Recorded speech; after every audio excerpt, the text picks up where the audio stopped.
أنفسنا ومن سيئات أعمالنا من يهده الله فلا مضل له ومن يضلله فلا هادي له أشهد أن لا إله إلا الله وحده لا شريك له وأشهد أن محمدا عبده ورسوله يا أيها الذين آمنوا اتقوا الله حق تقاته ولا تموتن إلا وأنتم مسلمون يا أيها الذين آمنوا اتقوا الله حق تقاته ولا تموتن إلا وأنتم مسلمون يا أيها الناس اتقوا ربكم الذي خلقكم من نفس واحدة وخلق منها زوجها وبث منهما رجالا كثيرا ونساء واتقوا الله الذي تساءلون به والأرحام إن الله كان عليكم رقيبا يا أيها الذين آمنوا اتقوا الله وقولوا قولا سديدا يصلح لكم أعمالكم ويغفر لكم ذنوبكم ومن يطع الله ورسوله فقد فاز فوزا عظيما أما بعد إن أصدق الحديث كتاب الله وخير الهدي محمد صلى الله عليه وسلم وشر الأمور محدثاتها وكل محدثة بدعة وكل بدعة ضلالة وكل ضلالة في النار اللهم صل على محمد وعلى آله وأصحابه أجمعين. Ma'asyiral muslimin, jamaah salat Jumat rahimakumullah. Pertama, marilah kita panjatkan puji dan syukur kehadirat Allah Subhanahu wa taala atas segala limpahan rahmat, taufik dan hidayahnya yang diberikan kepada kita. Salawat dan salam marilah senantiasa kita sampaikan kepada junjungan kita Nabi Muhammad sallallahu alaihi wasallam. Allahumma shalli ala Muhammad wa ala ali Muhammad.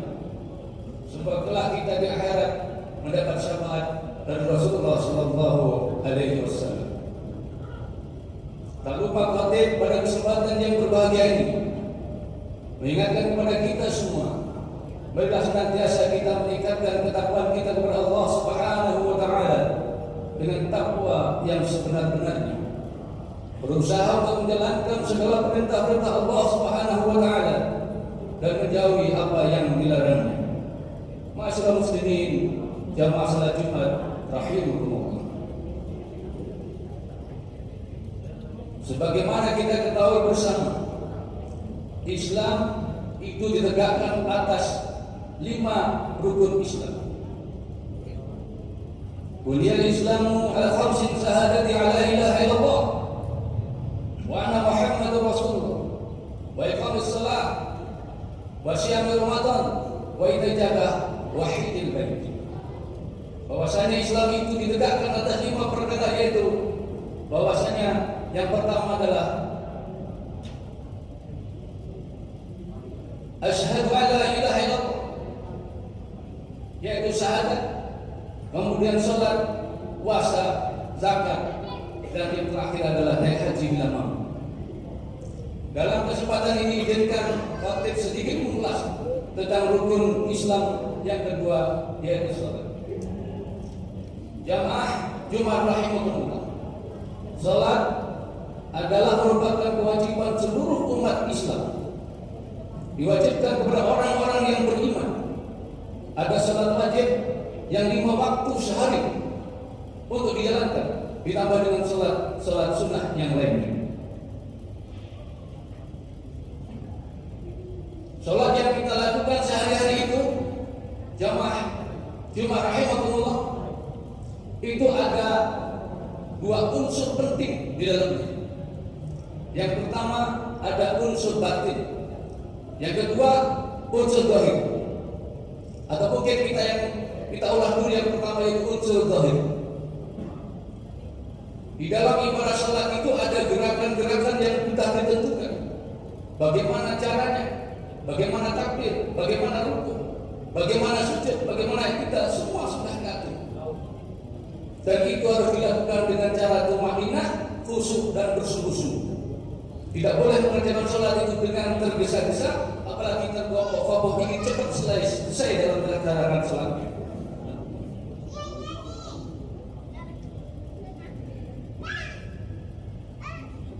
Kemudian unsur yang kedua adalah unsur batin, yang ini tidak bisa dilihat dengan panca indera. Kalau gerakan sholat, bacaan sholat itu bisa disaksikan, bisa dilihat dengan panca indera. Tetapi namanya unsur batin ini tidak bisa dilihat, dan ini hanya diri kita sendiri dan Allah yang mengetahui. Dan ini sangat penting, unsur yang batin ini, bagaimana kita bisa connect dengan Allah Subhanahu wa Ta'ala. Ada pertanyaan yang mungkin menggelitik di kalangan umat Islam. Seharusnya, semestinya umat Islam, orang yang beriman itu, karena dia mengerjakan sholat,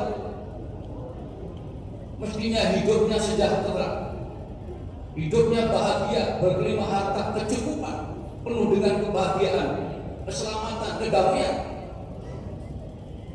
Tapi apakah faktanya sebagian besar umat kita sudah begitu? Kenapa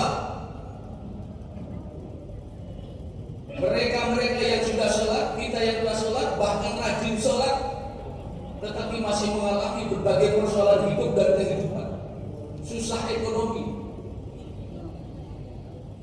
ada penindasan, ada rasa tertekan, problem dalam pekerjaan, dalam bisnis, dan lain sebagainya. Padahal Allah kan sudah menjawab. A'udzubillahi minasyaitonir rajim. Bismillahirrahmanirrahim. Wa ta'ala. Maka sungguh beruntung orang-orang yang beriman. Ini dijamin oleh Allah Subhanahu wa Ta'ala, orang-orang yang beriman dan orang-orang yang beruntung.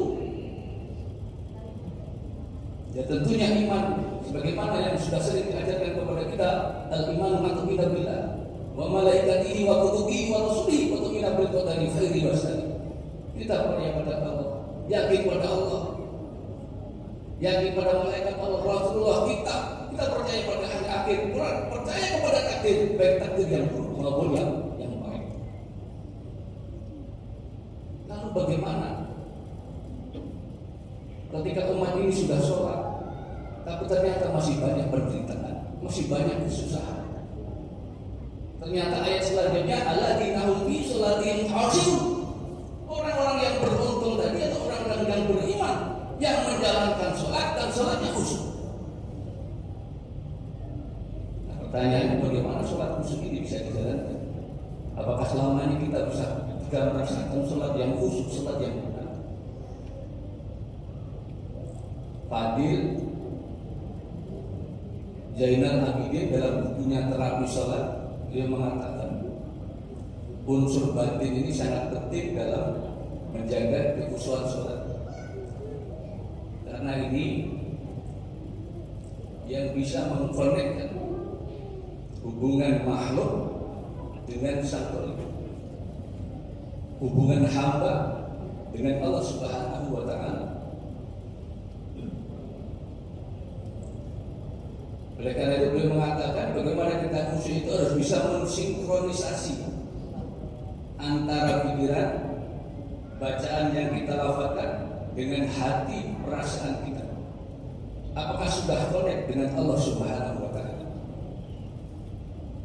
Jamaah kaum muslimin rahimakumullah, saya ambil contoh yang sederhana. Orang khusyuk itu seperti orang menelpon.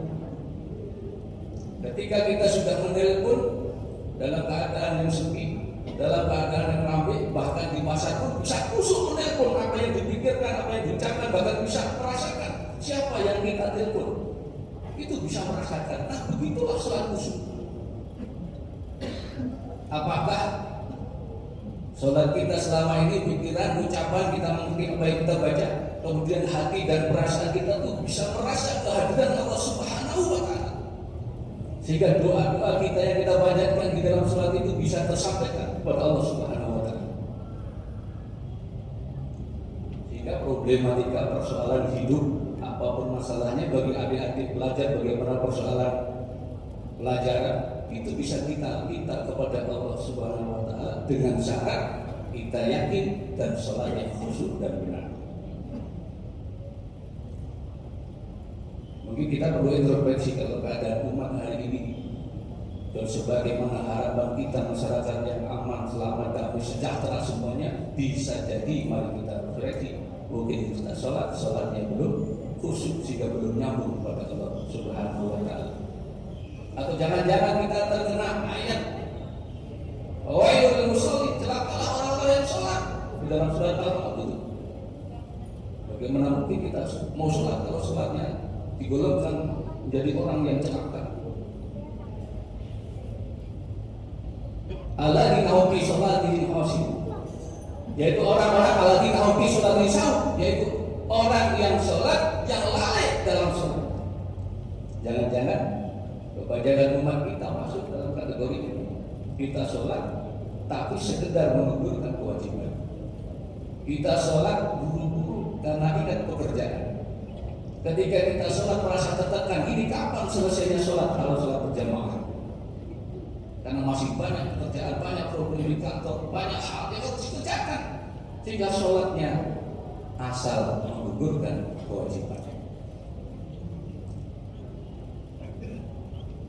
Untuk itu tentu marilah sekali lagi khotib mengajak kepada diri, khotib pribadi dan kepada semua jemaah, mari senantiasa kita upayakan agar sholat kita itu bersungguh-sungguh memahami apa yang kita baca, terhadap kita tumanina dan bisa merasakan bahwa kita ini sedang berkomunikasi, berinteraksi dengan Sang Khalik Allah Subhanahu wa Ta'ala. Barakallahu li wa lakum fil Qur'anil Azim wa nafa'ani wa iyyakum bima fihi minal ayati wa dzikril hakim. Taqabbalallahu minna wa minkum tilawatahu innahu huwal ghafurur rahim.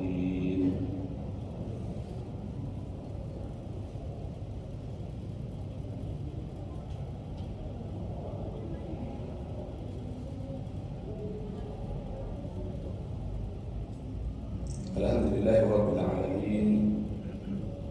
Wassalatu wassalamu ala asyrafil anbiya'i wal mursalin nabiyina Muhammadin wa ala alihi wa ashabihi ajma'in.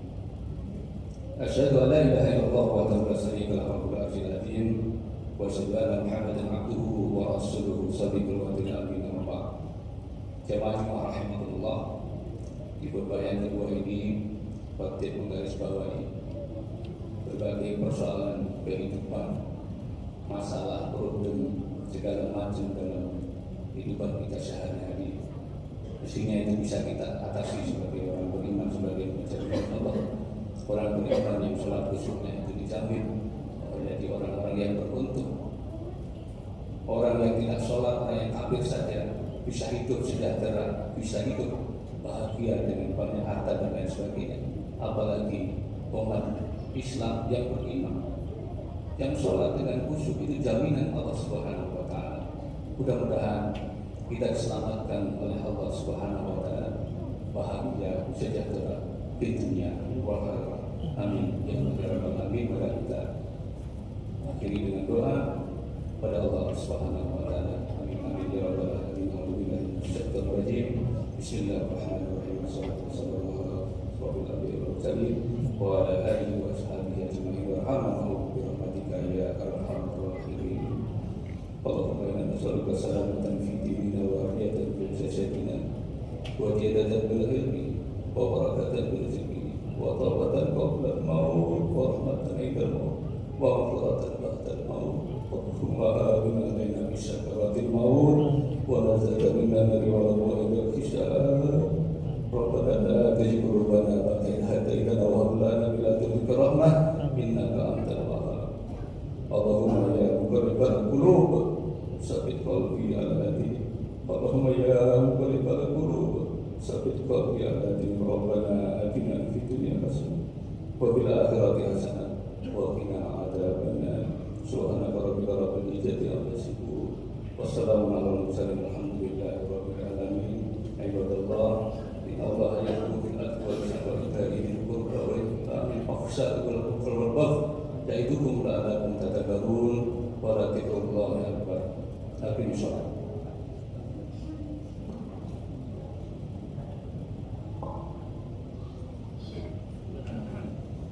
Allahu Akbar.